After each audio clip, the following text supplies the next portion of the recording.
Hey folks, we're going to talk Clarity Act now. And for a couple of days now, I've been hearing things about them slowing it down, trying to push it back. And it's going to be the conversation around the Clarity Act, I think, it may be the impetus for the next shutdown, right? They want to push it back. They already did it successfully once last year toward the end of the year, and which is why we didn't get a Clarity Act at the end of the year. The timing just wasn't there anymore with that Schumer shutdown. And so now we have a similar thing taking place. You might have been hearing banks say silly things like, oh my God, your community bank's not going to be able to survive without these deposits, because they don't want you to be able to deposit your money, your value, somewhere else where you can earn yield. They want the banks to be the only place. And believe me, they're not worried about community banks. They're worried about their big banks, because the same rule applies both ways. And who's got the bigger deposits? The big banks, right?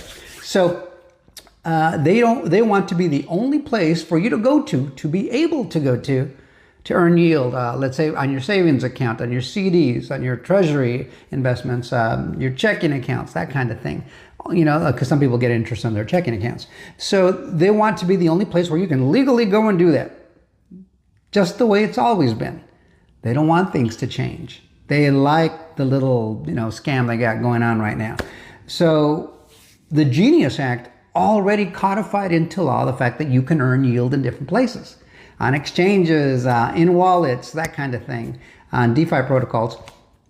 And banks don't like it. They don't want to compete for your money.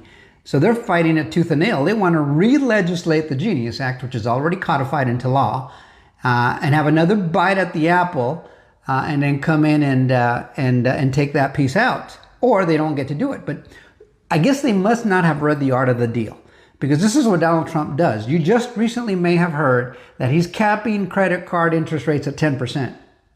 Maybe you didn't hear it, but I think it's on the 24th of January 2026 where that goes into effect. If banks continue to charge more than that, they'll be in violation of the law, and he'll pursue other avenues with them. But this is what he's doing. You know how he does it. Well, I want this over here, and you don't want to give it to me. Well, then I'll take it from over here where I know it's going to hurt you, because these credit card companies, via these banks and large investment financial institutions, have been charging us upwards 29-30% APR. I mean, that's loan shark level interest rates. It just is. And we've just been living with it. But I can tell you right now, in the 80s and the 90s, at least when I was financially conscious, it wasn't like that back then.